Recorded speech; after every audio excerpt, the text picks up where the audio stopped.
Hey guys, welcome to Manifesting Better. I'm back with another video and another topic that needs to be addressed. I also have an Instagram account, the link for that is in the description box below. Coaching is also available, the link for that too is in the description box below. Hey guys, hope you're well. So in this video, I want to talk about my 6 best manifestation tips from 2023. Now, these are tips that I have gathered, like there are many, and I keep talking about these things on my Instagram. I post there every day.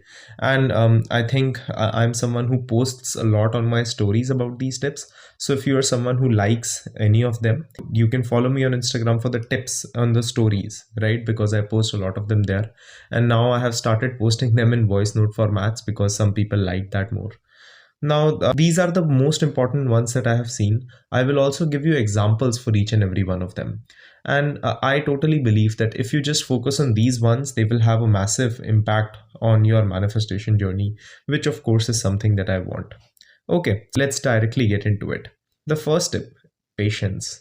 Now, this might seem contradictory to what you want, right? Because whenever we get into this manifestation journey, there is a lot of impatience, there is a lot of desperation, there is a lot of, that need to get results fast. And I totally understand because I have been there when I got into this journey.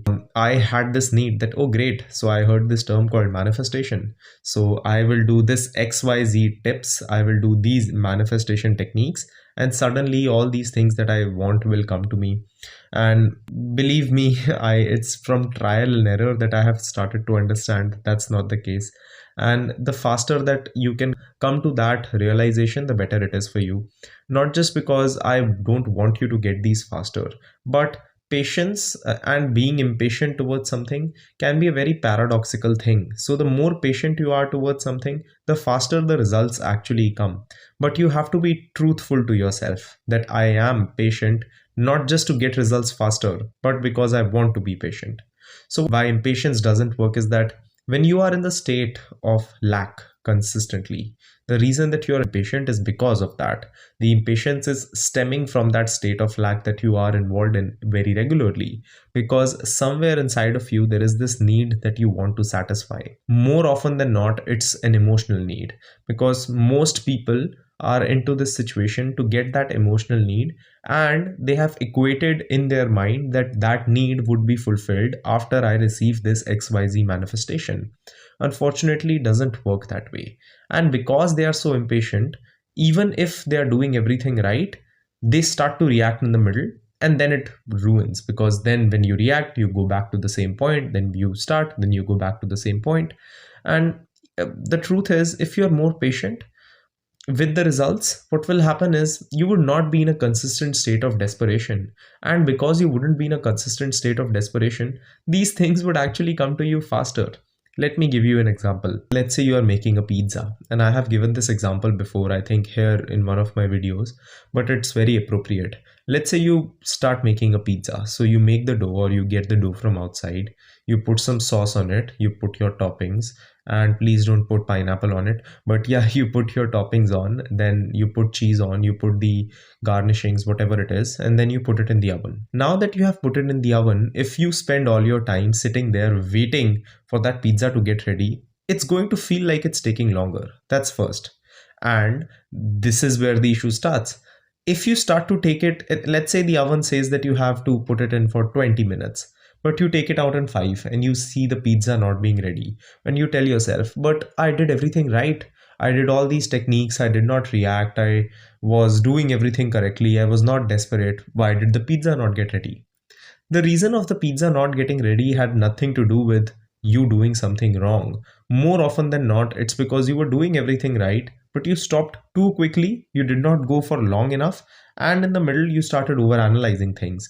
Based on that over analysis, you fed into your desperation and you made that state that was already coming from lack even more of it, and it just keeps getting delayed. So, patience with the results is something that will actually get you the results faster rather than being impatient. Second, and this tip is for people who have a lot of resistance, because believe me, I do.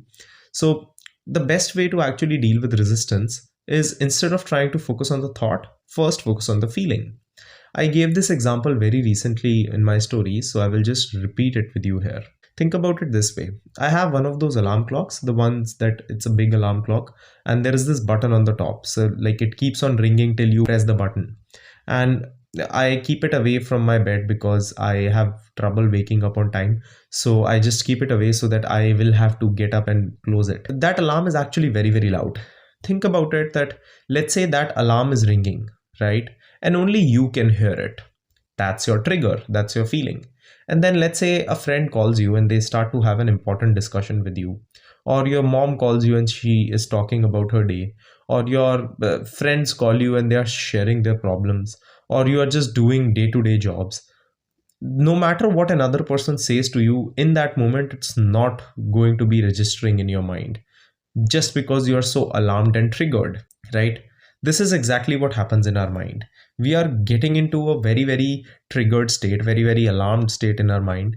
And based on that state, in that moment, we try to solve it with our counter thoughts.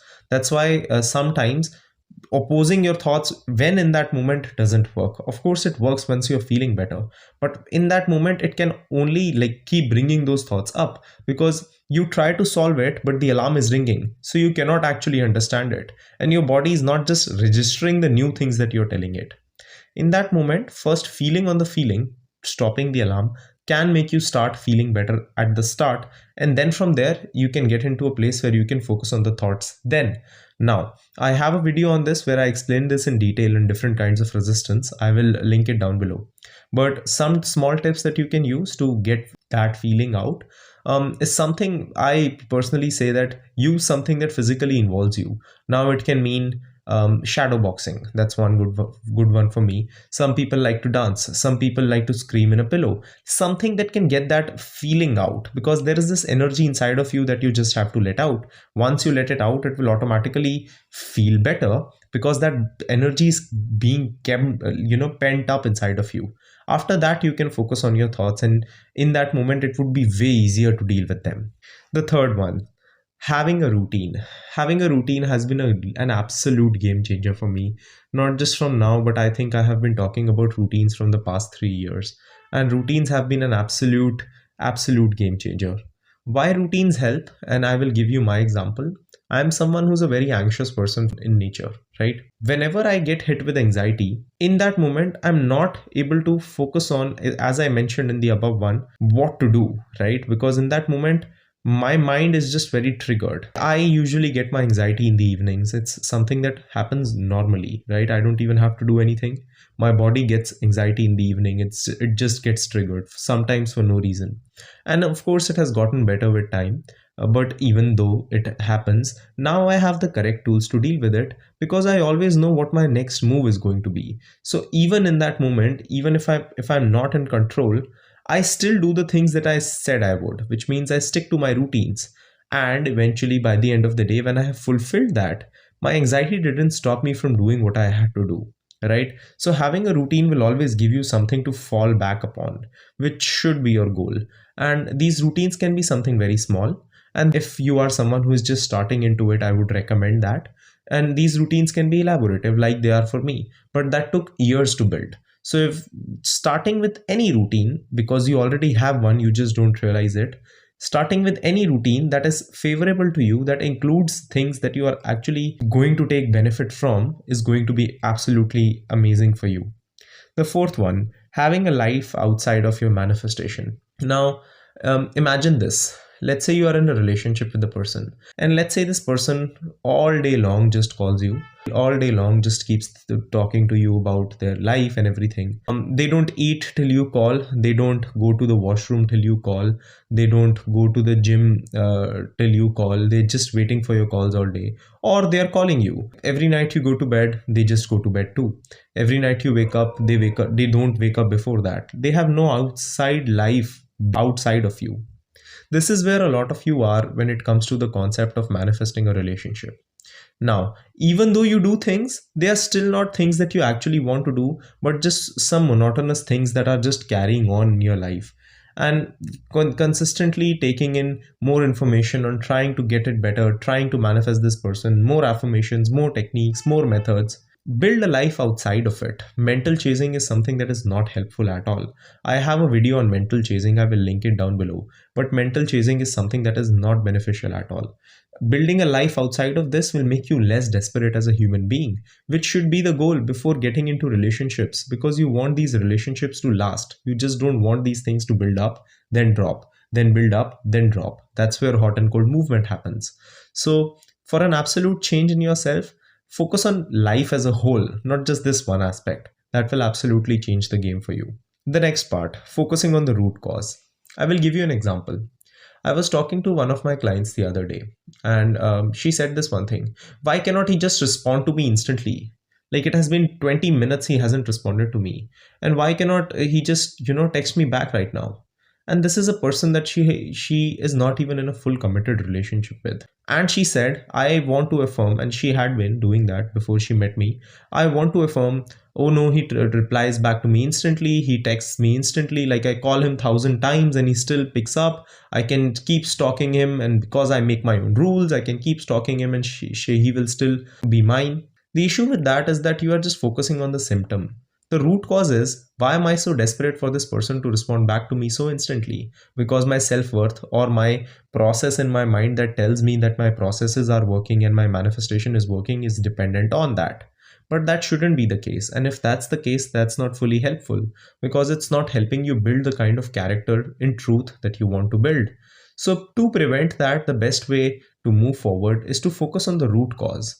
If I am just focusing and waiting for someone to consistently text me back, that's not normal. It is normal that you're feeling that way, but that's not a healthy sign for a healthy mind in terms of relationships. So maybe I should focus on the root cause of, why am I thinking about this so much? Why am I waiting for this person's text so much? And this ties back up to having a life outside of this concept, because that would be absolutely helpful. The last one, which is going to be triggering, but it's fine. Self-honesty and impulse control. Now, I even emailed, I think 1 or 2 newsletters back about this, where I talked about impulse control. A lot of times what is happening, and this is not like because we as humans give ourselves these excuses, we are letting go a lot of our control by calling them impulses. So for example, hey Karan, I just stalked my SP, it was a very impulsive decision. Or I just, called him, it was a very impulsive decision. Or I just didn't do my affirmations, it was a very impulsive thing. Nothing is impulsive. An impulse actually means something you fully cannot control. But these are things that are in your control. The first thing would be to actually accept that they are in my control. Because if you don't, you are never going to get them in your control in the first place, right? So first thing would be to accept that, yeah, it was in my control, I still did it, which wasn't helpful, but at least I can take responsibility of it and not do it moving forward.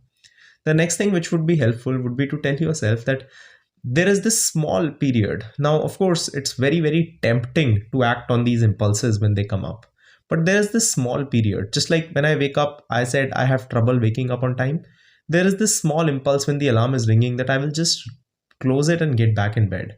But if I do that regularly, it's just going to create a habit where I will never be on time. I will never be able to finish things. And if I am not someone who says and does what they say that they will do, why should I expect my manifestations? Because I need to first show up for myself, right? So impulse control is absolutely essential, and understanding that these are choices, not impulses, is something that will change your life. I really hope this video helped you, and I really hope that by the end of 2024, these are things that you have mastered, because we are just starting the year. You have this. Just a few months of full determination and discipline towards this will absolutely change all these areas in your life. I hope it helps, and I will see you guys in the next one. It's a success story, and I know that all of you love it. So stay tuned. Click the like button if you liked the video. Subscribe and turn the notifications on for more such content. Comment down your video suggestions, and I will see you guys in the next one.